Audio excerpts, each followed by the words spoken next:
Bismillahirrahmanirrahim. Alhamdulillahi rabbil alamin. Allahumma salli wa sallim wa barik ala Muhammad wa ala ali Muhammad. Allahumma anfa'na bima 'allamtana wa 'allimna ma yanfa'una wa zidna ilma wa barik lana fi ilmina warzuqna al-ikhlasa fil qawli wal 'amali kamila wa 'ilman nafi'an la yunsa wa tawfiqan daima wa sihhatan wa yaqinan wa afiyah. Allahumma iftah lana kulla khair wa yassir lana kulla umur.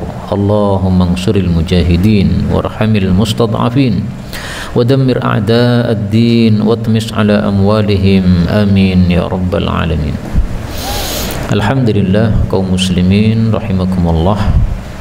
Kita lanjutkan pengajian kitab Riyadhus Shalihin karya al-Imam Az-Zahid Al-Faqih An-Nawawi rahimahullahu ta'ala yang sudah wafat pada tahun 676 Hijriyah, dan kita sudah sampai pada bab 298.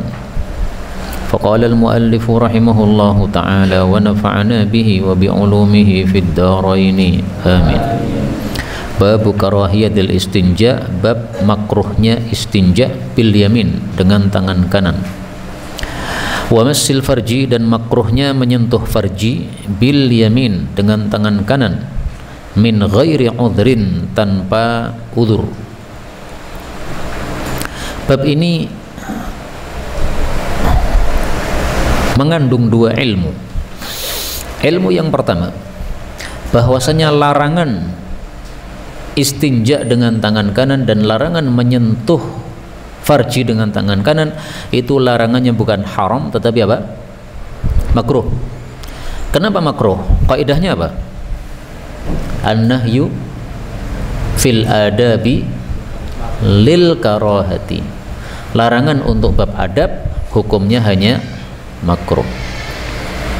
Yang kedua, bahwasanya uzur itu menyebabkan hukum makruh menjadi tidak makruh. Maka kaidahnya adalah al-udhru yudhibul karahah.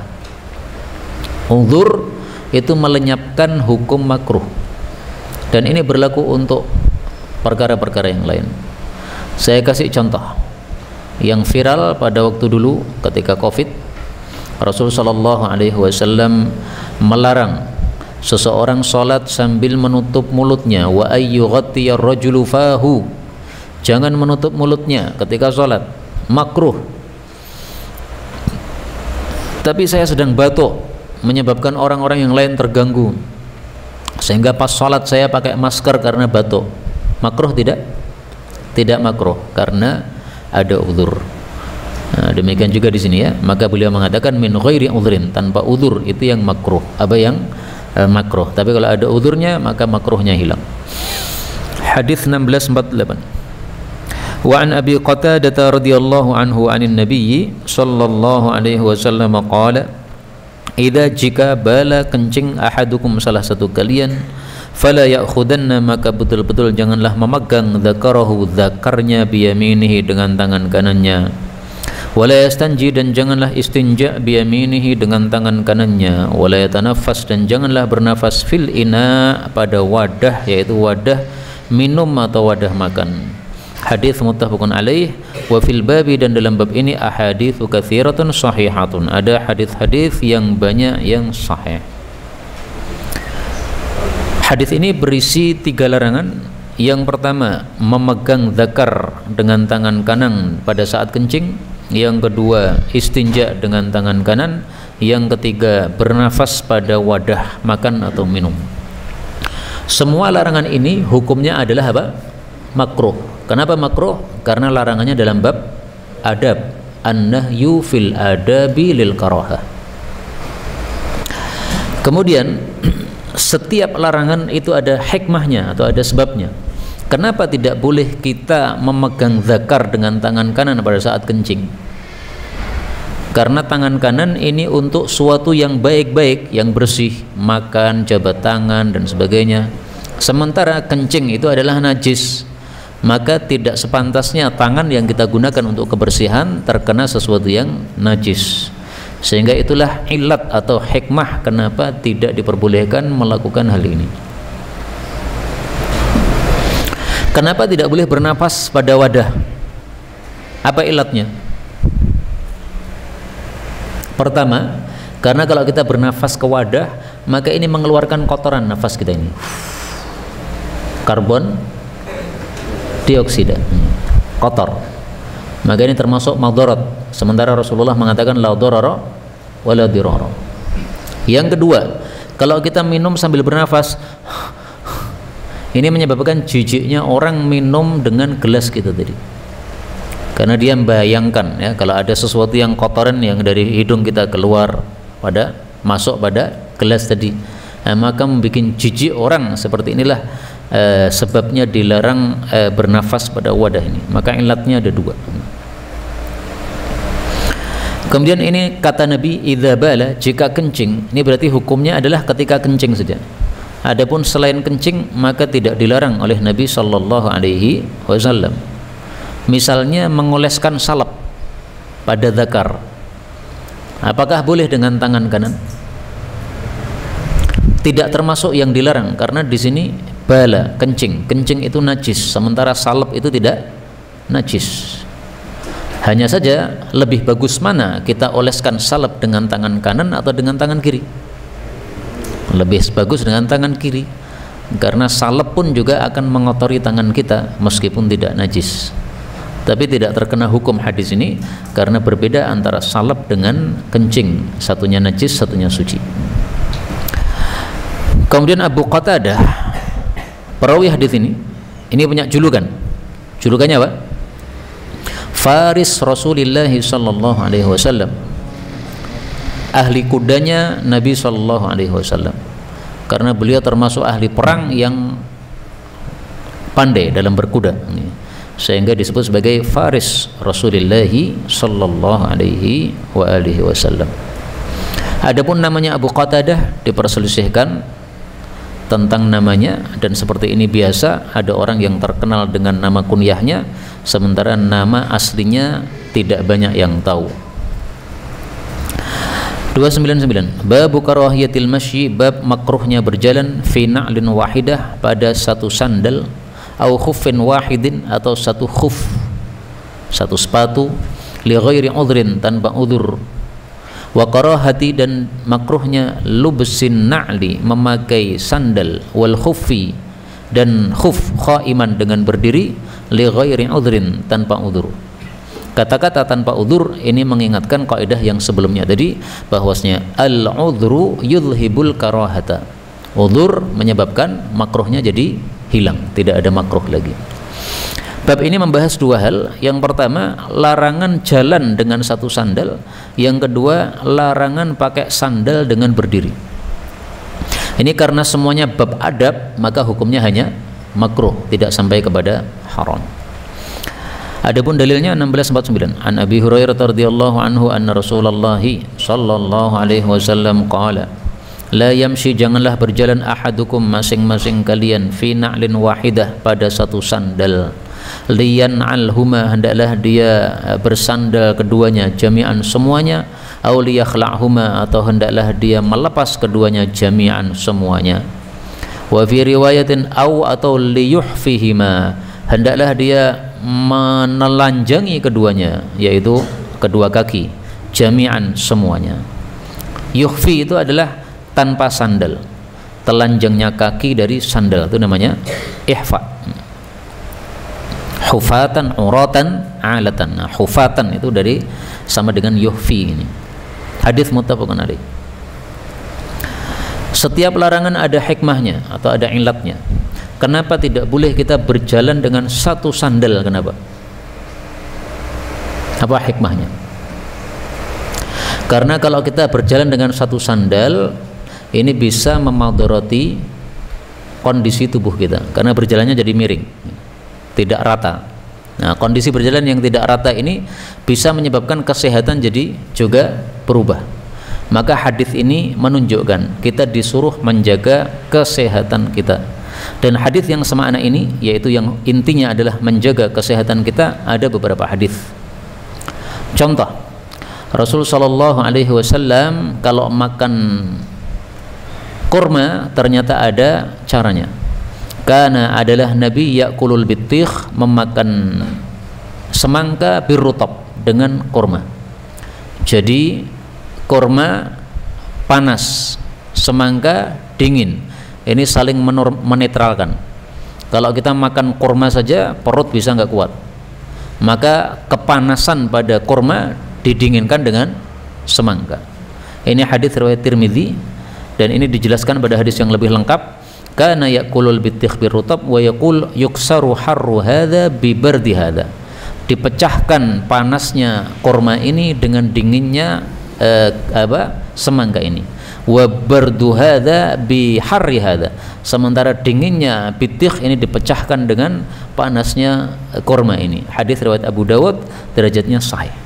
Nah, maka ini hadis intinya menyuruh kita untuk menjaga kesehatan. Karena tubuh kita bukan milik kita. Tubuh kita hanya titipan dari Allah Subhanahu wa taala. Kita disuruh untuk menjaga tubuh kita, jangan dibiarkan tidak sehat. Jangan dibiarkan kehilangan kesehatannya. Inilah ilat atau hukum atau hikmah kenapa kita tidak boleh berjalan satu sandal. Hadis 1650. Wa anhu radhiyallahu anhu qala sami'tu Rasulullah sallallahu alaihi wasallam yaqul idzan qata', apabila putus syis'u serampat na'li ahadikum, sandal salah satu kalian, fala yamshi, maka janganlah berjalan fil ukhra, pada sandal yang lain, hatta yuslihaha, sampai dia memperbaikinya dulu. Hadis diriwayatkan oleh Imam Muslim. Hadis ini sama dengan hadis sebelumnya. Kalau sandalnya tinggal satu karena satunya rusak, maka jangan dipakai satu saja tapi dilepas kedua-duanya. Syis'un ini adalah tali yang ada pada sandal. Saya temukan satu hadis tentang serampat sandal ini, isinya sangat bagus, meskipun derajatnya dhaif, tetapi isinya sangat bagus sekali. Apa itu hadisnya? Liyastarji' ahadukum, hendaklah istirja' masing-masing kalian, fi kulli syai', pada segala sesuatu yang menimpa dia, hatta fi syis'in alih, sampai masalah serampat sandal, fa innaha minal masaib, karena itu termasuk musibah. Hadis riwayat Ibnu Sunni, derajatnya dhaif. Hadis ini maksudnya adalah musibah sekecil apapun kita disuruh untuk mengucapkan apa? Inna lillahi wa inna ilaihi raji'un. Ini sunnah yang sudah terlupakan. Rata-rata orang itu istirja ketika musibahnya besar, padahal musibah sekecil apapun itu namanya musibah. Engkau cari pensil yang biasanya ada dalam tas, ternyata tidak ada di tas, itu juga musibah. Inna lillahi wa inna ilaihi raji'un. Engkau masuk kamar kecil, ternyata di situ ada tehong yang ngampul di situ, padahal mestinya masuk kamar kecil bersih sehingga tinggal siap kita pakai. Nah, maka ini termasuk musibah. Inna lillahi wa inna ilaihi raji'un. Maka ini tolong dibiasakan, apapun kondisi yang kita tidak sukai itu namanya musibah, maka hendaklah mengucapkan innalillah. Satu lagi hadis tentang serampat, ini juga bagus. Liyas'al ahadukum rabbahu hajatahu kullaha, hendaklah masing-masing kalian meminta kepada Allah semua hajatnya, hatta yas'alahu syis'an alih, sehingga dia minta juga serampat sandalnya kepada Allah, idzan qata', kalau putus. Hadis riwayat Tirmidzi, kata Syekh Albani dhaif, tapi hadis ini diriwayatkan Ibnu Hibban, berarti hadis ini disahihkan oleh Ibnu Hibban. Di dalam sanadnya ada rawi bernama Qutan bin Bushair atau bin Bashir. Dia adalah rawi yang yasrikul hadis, yang mencuri hadis. Ini sebabnya kenapa didhaifkan oleh Syekhul Albani rahimahullah. Tapi tadi dikatakan riwayat Ibnu Hibban, ternyata di sini bukan Ibnu Hibban, tapi Hab itu Baihaqi dalam Syu'abul Iman. Nah, jadi salah ya, ini salah ini. Ini bukan Ibnu Hibban, ini tampaknya yang benar adalah Baihaqi dalam Syu'abul Iman. Tapi isinya juga bagus. Minta kepada Allah segala sesuatu kebutuhan kita. Serampat sandal lepas, kita berdoa, ya Allah serampat sandalku lepas. Mau cari garam, kita minta tolong kepada Allah Subhanahu wa taala supaya dibantu oleh Allah untuk dapat garam.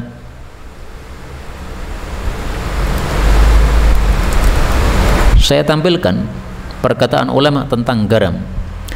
Qala Urwah bin Zubair, berkata Urwah bin Zubair, inni as'alullah fi salati, sesungguhnya saya minta kepada Allah di dalam doa saya, hatta as'alahul milha ila ahli, sampai-sampai saya minta kepada Allah garam untuk keluargaku.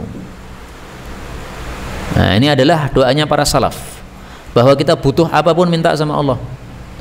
Ya Allah, pensil saya rusak ini, saya minta kepada Engkau ya Allah diganti pensil yang baru. Minta kepada Allah Subhanahu wa taala, karena Allah itu suka kepada orang yang minta kepadanya. Maka besar kecil masalah kita sampaikan kepada Allah Subhanahu wa taala. Kemudian hadis ini menunjukkan juga bahwa kalau ada barang yang rusak hendaklah kita perbaiki, hatta yuslihaha, diperbaiki. Memperbaiki barang yang rusak ini termasuk mengamalkan kalam Allah yang disebutkan dalam Al-Quran. Allah mengatakan wabil walidaini ihsana, kemudian wama malakat aimanukum. Allah sebutkan pada surat An-Nisa ayat 36. Wabil walidaini ihsana, berbuat baiklah kepada kedua orang tua, juga kepada siapa lagi? Wama malakat aimanukum, budak-budak kalian. Nah, budak itu adalah harta. Maka para ulama mengambil kesimpulan, berarti kepada harta apapun selain budak kita juga disuruh untuk berbuat baik. Laptop rusak, jangan dibiarkan rusak terus, tambah parah nanti, segera diperbaiki. Nah, makanya kenapa sekarang beli pendingin ini? Karena ini mudah panas nih. Nah, maka beli pendingin ini gara-gara mengamalkan ayat ini, wa ma malakat aimanukum. Nah, maka ini sekalian dipasang ini supaya enggak panas.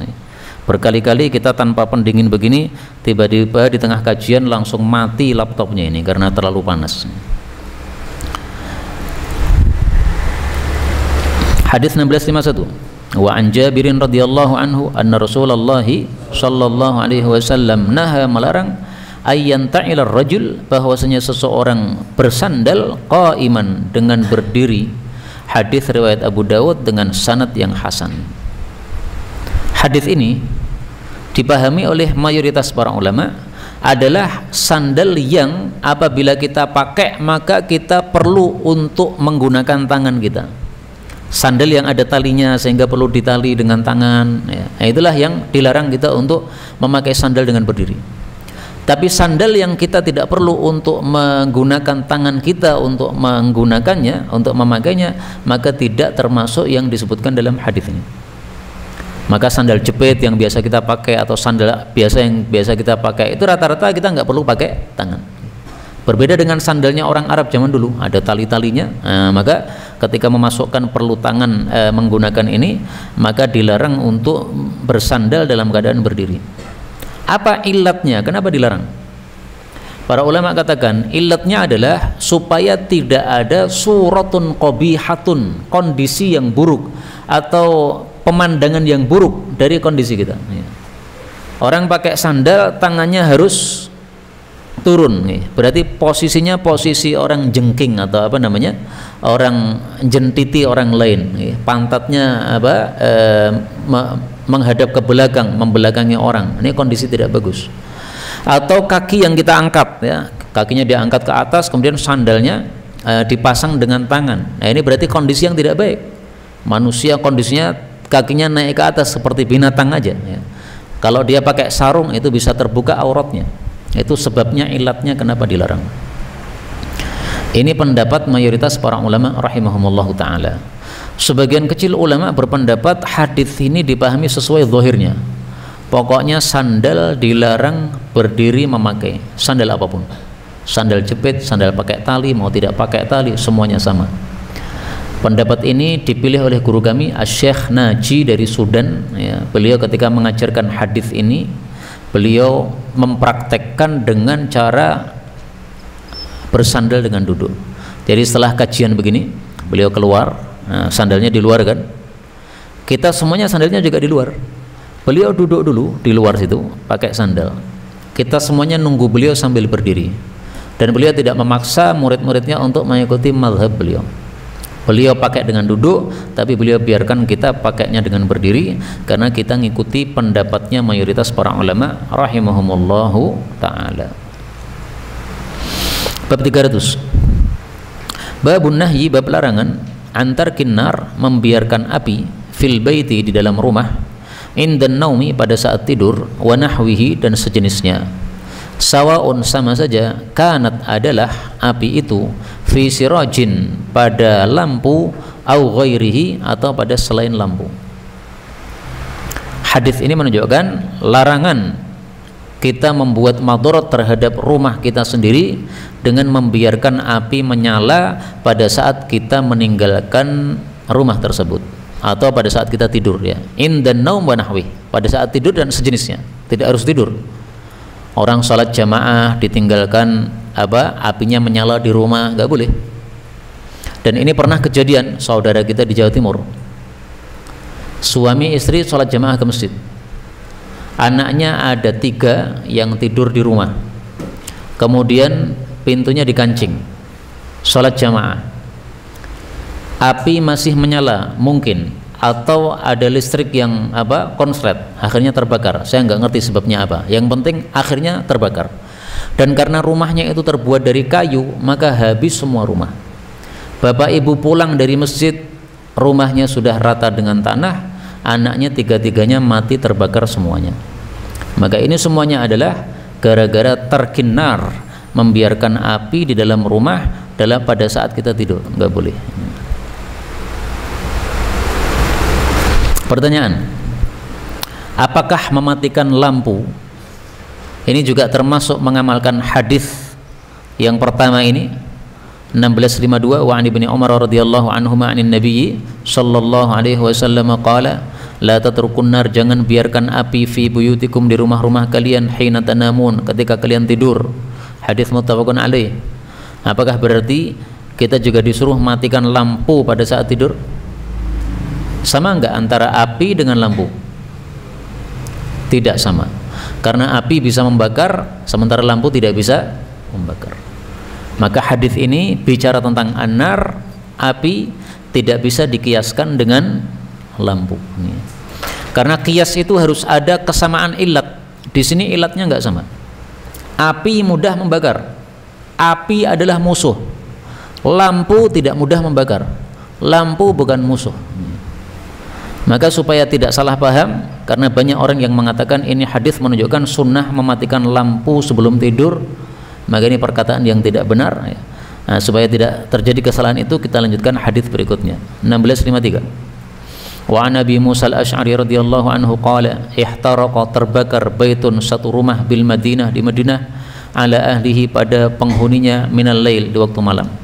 Falamma, maka tatkala hudditha, diberitahu Rasulullah sallallahu alaihi wasallam bi sya'nihim, kondisi mereka, qala, beliau mengatakan, inna hadhihi nara, sesungguhnya api ini, aduwwul lakum, musuh bagi kalian.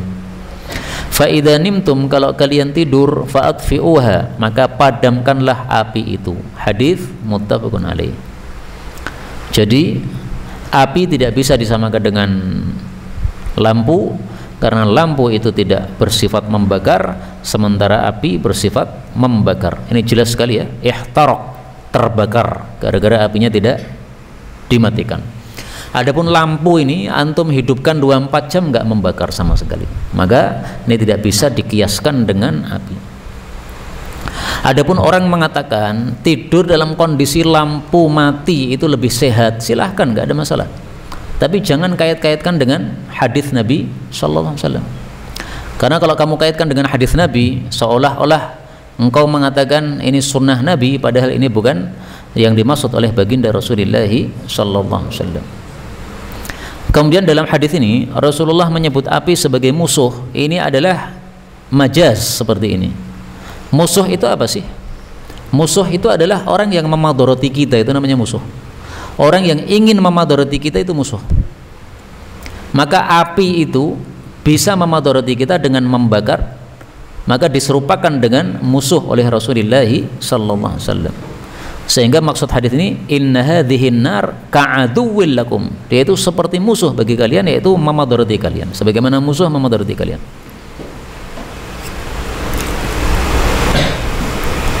Para ulama katakan api itu bisa bermanfaat kalau ada perantara. Tanpa perantara nggak ada manfaat. Api dengan dinyalakan dia kompor, kemudian kita nyalakan di situ periuk, ya, maka akan jadi air panas. Nah, pakai perantara dulu, pakai periuk, baru bermanfaat. Tapi kalau langsung tidak bermanfaat. Langsung tubuh kita dibakar di api, nggak bisa. Harus ada perantara, ya, baik itu makanan, baik itu minuman, baik itu wadah dan sebagainya. Maka baru bermanfaat. Kemudian dari hadis ini diambil faedah juga bahwasanya hendaklah kita mengambil kewaspadaan terhadap musuh. Fa idza nimtum fa'atfi'u. Api adalah musuh. Nah, waspadanya kita gimana? Pas tidur matikan. Maka dari hadis ini kita ambil pelajaran, Islam mengajarkan kita waspada terhadap musuh-musuh kita. Jangan biarkan kesempatan musuh untuk memadarati kita.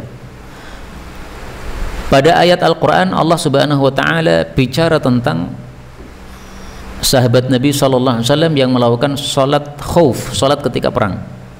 Apa kata Allah?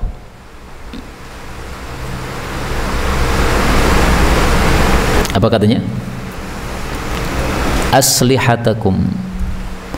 Surat An-Nisa ayat 102. Wal ya'khudhu hidrahum wa aslihatahum. Hendaklah orang-orang yang salat itu mengambil kewaspadaan mereka dan memegang senjata mereka. Waddal ladzina kafaru law taghfuluna an aslihatikum. Mereka sangat ingin kalau kalian lalai dari senjata, akhirnya mereka menyerang dengan satu kali serangan. Nah, maka di sini Allah katakan wal ya'khudhu hidrahum, ambil kewaspadaan. Sama dengan yang tadi fa'atfi'uha, padamkan. Ini mengambil kewaspadaan. Maka seorang muslim kalau dia tidak waspada, akhirnya musuh bisa mengalahkan dia. Itu kesalahan dia sendiri karena tidak mengamalkan ajaran Islam.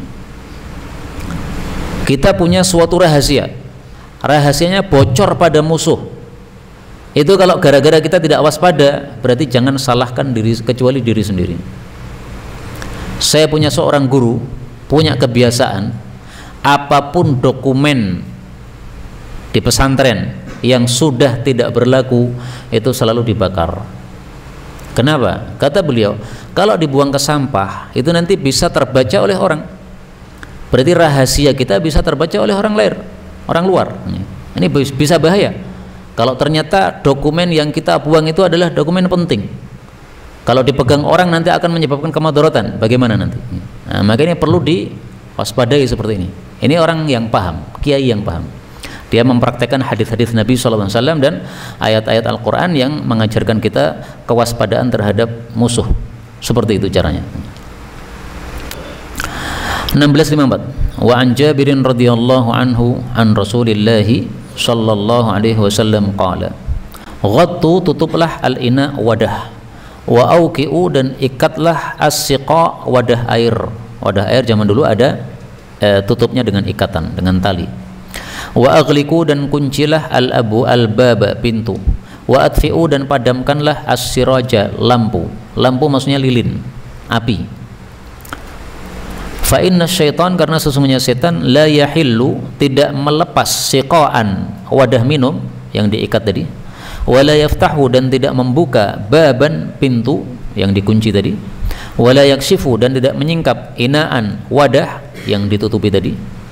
Fa illam yajid, maka jika tidak mendapatkan ahadukum, salah satu kalian, illa ayya'ruda, kecuali untuk melintangkan, ala inaihi, di atas wadahnya, udan, kayu, wa yadhkur asmallah, dan dia sebut nama Allah, bismillah, falyaf'al, maka adalah dia lakukan. Kenapa? Fa innal fuwaisiqata, karena binatang fasik, tudrimu, itu menyalakan, ala ahlil bait, kepada penghuni rumah, baitahum, akan rumah mereka. Tudrimu, menyalakan maksudnya membakar, ya, bisa membakar rumah mereka terhadap penghuni rumah tersebut. Hadis riwayat Muslim. Hadis ini bicara tentang adab pada malam hari. Yang pertama, wadah-wadah makanan dan minuman hendaklah ditutup. Ini maksudnya pada malam hari. Taunya dari mana? Daripada malam hari. Padahal di sini tidak ada kata-kata ghattul ina'a lailan, enggak ada. Taunya dari mana? Dari hadis yang lain. Rasul sallallahu alaihi wasallam menyebutkan bahwasanya fis sanati lailatan, dalam satu tahun itu ada satu malam di mana turun padanya wabah. Ghattul ina, tutupilah wadah, au usqa, ikatlah wadah air, fa inna fis sanati lailatan, karena pada satu tahun itu pasti ada satu malam yang zilu fiha wabaun, yang turun padanya wabah penyakit. Tidak melewati satu wadah pun yang tidak ditutupi atau wadah air yang tidak diikat kecuali masuk padanya dari wabah tersebut. Hadis riwayat Muslim. Nah, kata-kata ini lailatan yang zilu fiha wabaun menunjukkan bahwa perintah ini tadi adalah perintah untuk malam hari. Tapi seandainya kita lakukan pada siang hari, bermanfaat tidak? Bermanfaat. Karena kalau kita punya air minum, kita biarkan tanpa tutup, itu nanti lalat bisa masuk, nyamuk bisa masuk, serangga bisa masuk. Kalau kita tutup, maka itu lebih aman. Jadi asalnya perintah ini adalah malam hari, tapi kalau kita terapkan siang hari pun juga bermanfaat. Kemudian dalam hadis ini disebutkan atfi'us siraj, padamkanlah siraj. Siraj ini memang dia biasanya diartikan lampu, tapi yang dimaksud adalah apa? Lampu api atau lilin dan sejenisnya. Dari mana tahu? Dari hadis yang lain. Rasulullah sallallahu alaihi wasallam menyebutkan bahwasanya orang yang alim mengajar kemana-mana tetapi tidak mengamalkan ilmunya itu seperti as-siraj, lilin yang membakar dirinya sendiri tapi dia menerangi sekitarnya. Mathalul alim, perumpamaan orang alim, alladzi yu'allimun nasal khair, yang mengajarkan kebaikan kepada manusia, wa yansa nafsa, tapi melupakan dirinya, tidak mengamalkan ilmunya. Kamathalis siraj, seperti lampu, yaitu lilin, yudhi'u linnas, menerangi untuk orang, wa yuhriqu nafsah, tapi membakar diri sendiri. Ini maksudnya lilin ini yang membakar diri sendiri, karena lampu ini enggak membakar diri sendiri. Hadis riwayat Tabarani, derajatnya sahih. Nah, maka jelas siraj ini adalah apa? Lilin atau yang sejenisnya, itu yang membakar diri sendiri. Dalam hadis ini disebutkan kalau kita tidak punya tutup, bisanya cuma memasang kayu di atas wadah, di atas gelas, silakan dipasang. Ini gelas, lubangnya segini, kita tutupi kayu, tidak menutupi sama sekali, karena cuma di tengahnya aja. Terus kalau tidak menutupi, apa fungsinya? Salah satu guru kami mengatakan, semut itu kalau melihat di gelas ini ada kayu, maka dia akan naik ke kayu ini, kemudian setelah itu melewati kayu tersebut, kemudian turun lagi. Jadi nggak masuk ke dalam gelasnya. Tapi seandainya tidak ada kayunya tersebut, dia akan masuk ke dalam gelas kemudian meminum airnya. Kata beliau, wallahu a'lam bissawab. Silahkan nanti dipraktikkan.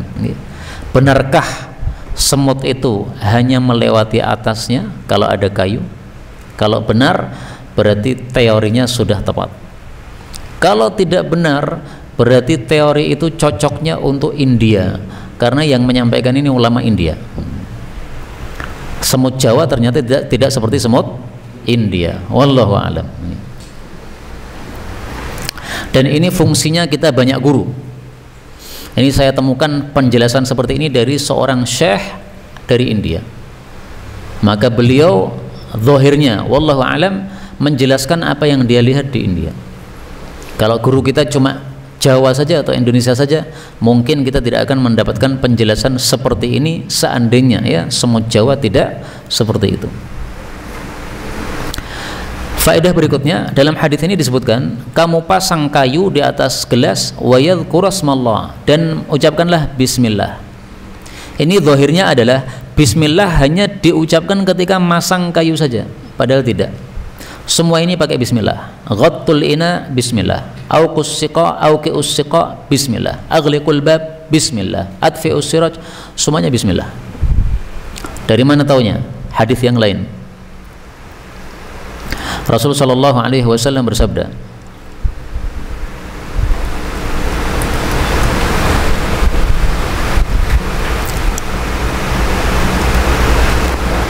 Wa aghliqul bab, kuncilah pintu, wadhkurusmallah, bacalah bismillah.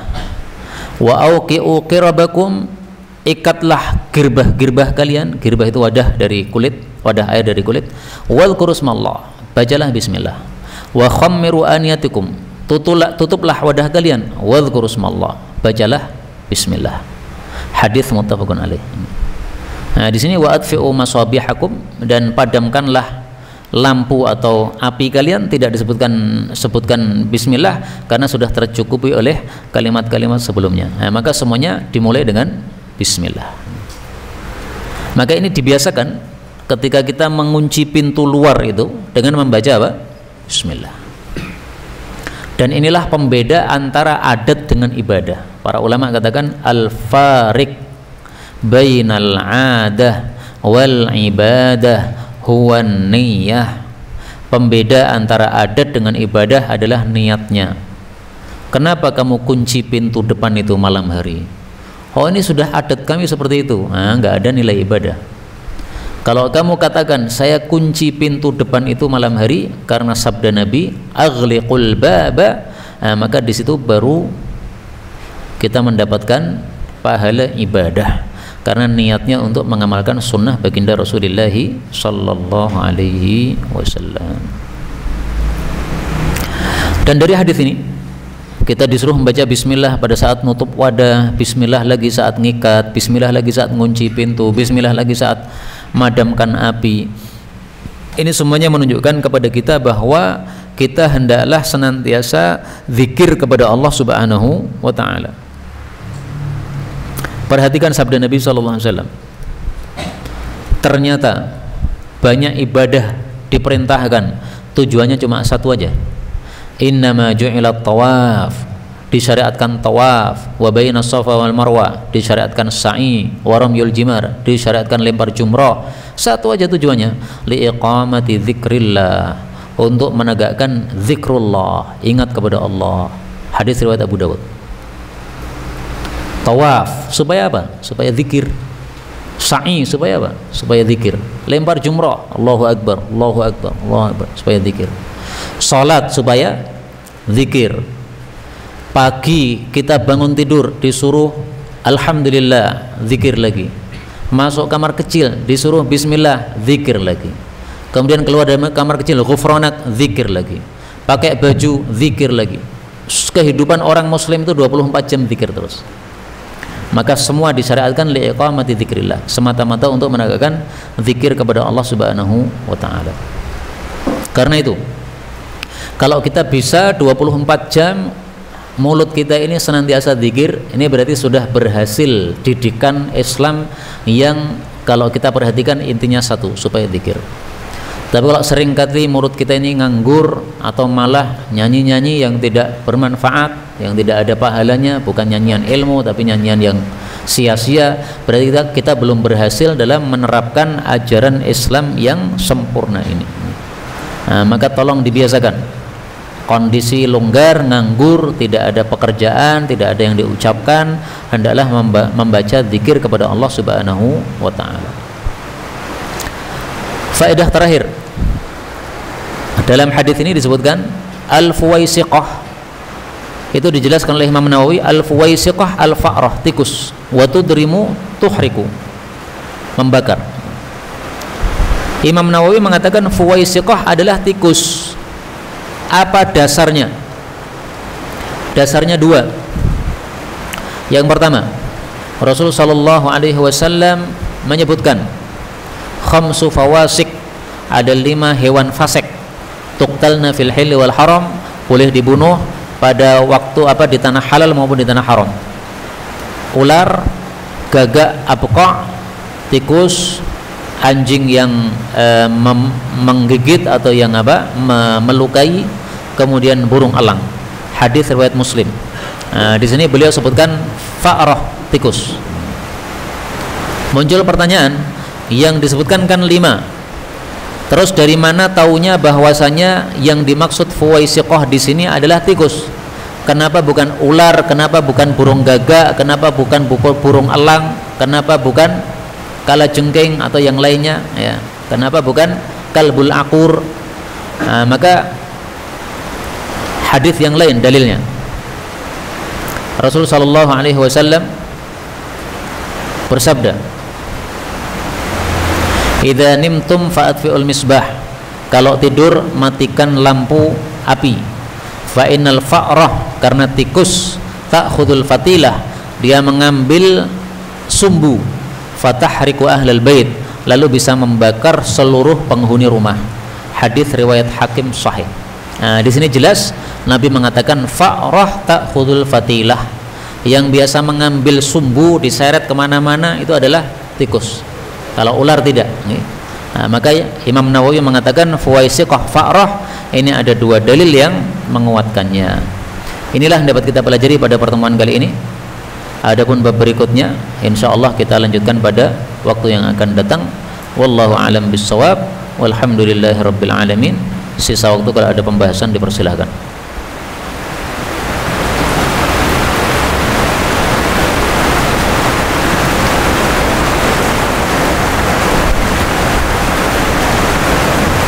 Nah, fadhal.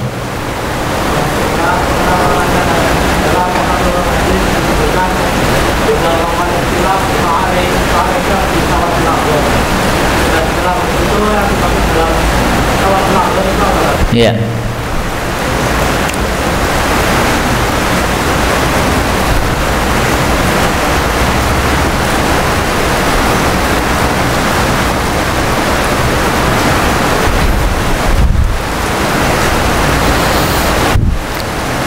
Inna ummati, sesungguhnya umatku, lan tajtami'a ala dhalala, tidak akan sepakat di atas kesesatan. Fa idza ra'aitum ikhtilafan, kalau kalian melihat perselisihan, fa alaikum bis sawadil a'zam, lazimilah sawadil a'zam. Apa maksudnya? Hadis riwayat Ibnu Majah, derajatnya dhaif.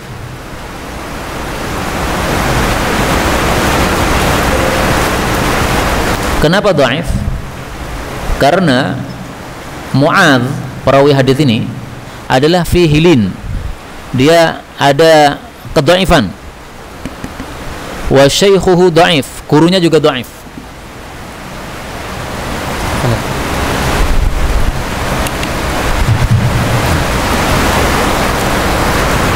Syukran. Terus yang dimaksud sawadul a'zam ay ilzamu mutaba'ata jamahiril muslimin, ikutilah, lazimilah mengikuti mayoritas kaum muslimin. Fahuwal haqqul wajib wal fardu thabit, maka itulah kebenaran yang wajib dan fardu yang tetap. Alladzi la yajuzu khilafuh, yang tidak boleh diselisih. Faman khalafa, siapa yang menyelisih, mata mitatan jahiliyah, dia mati secara jahiliyah. Ini hadis jangan disalahpahami. Apakah berarti semua pendapat jumhur atau mayoritas itu selalu benar? Tidak. Karena kebenaran itu adalah bersama Allah Subhanahu wa ta'ala.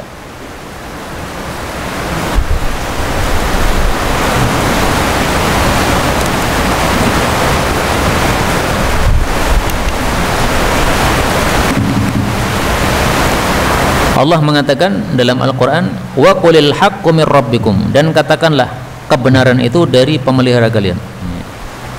Maka yang lebih zahir adalah bahwa yang dimaksud fa'alaikum mutaba'ata jamahiril muslimin, ini maksudnya mengikuti pendapat ijma', jangan mengikuti pendapat yang syadz. Contohnya, mayoritas kaum muslimin mengatakan anjing haram. Imam Laits bin Sa'ad berpendapat anjing darat maupun laut semuanya halal. Nah, dalam kondisi seperti ini terjadilah hadis ini. Fa idza ra'aitum ikhtilafan, kalian lihat perselisihan, satunya katakan anjing halal, satunya mengatakan haram, fa alaikum bisawadil a'zam, ikuti yang katakan haram. Kenapa? Karena yang satunya syadz tadi. Jadi bukan selalu setiap yang jumhur itu pasti benar, enggak. Fahim tak ya akhi? Manis sa'ilan man? Anta? Nah, fahim tak? Khalas, tayyib. Selain itu hadis ini derajatnya apa? Dhaif. Maka tidak begitu kuat sebenarnya. Tapi seandainya kita pakai hadis ini, maka pahamilah seperti itu tadi. Jangan dipahami semua pendapat jumhur pasti benar, enggak. Karena kebenaran itu di tangan Allah Subhanahu wa taala, bukan di tangan jumhur. Baik, ini adalah kondisi hujan, doa mustajab. Kita tutup dengan doa. Allahumma shalli ala Muhammad wa ala ali Muhammad. Allahumma ighfir lil mu'minina wal mu'minati ajma'in. Rabbana atina fid dunya hasanah wa fil akhirati hasanah wa qina adzabannar. Allahumma ansuril mujahidin warhamil mustad'afin wa dammir a'da'id wa tmis ala amwalihim. Allahumma ansuril mujahidin warhamil mustad'afin wa dammir a'da'id wa tmis ala amwalihim. Allahumma ansuril mujahidin warhamil mustad'afin wa dammir a'da'id wa tmis ala amwalihim. اللهم اقسم لنا من خشيتك ما تحول بيننا وبين معاصيك ومن طاعتك ما تبلغنا به جنتك ومن اليقين ما تهون به علينا مصائب الدنيا اللهم متعنا بأسماعنا وأبصارنا وقواتنا ما أحييتنا واجعله الوارث منا واجعل ثأرنا على من ظلمنا وانصرنا على من عادانا ولا تجعل مصيبتنا في ديننا ولا تجعل الدنيا أكبر همنا ولا مبلغ علمنا ولا تسلط علينا من لا يرحمنا وصلى الله وسلم وبارك على النبي محمد والحمد لله رب العالمين.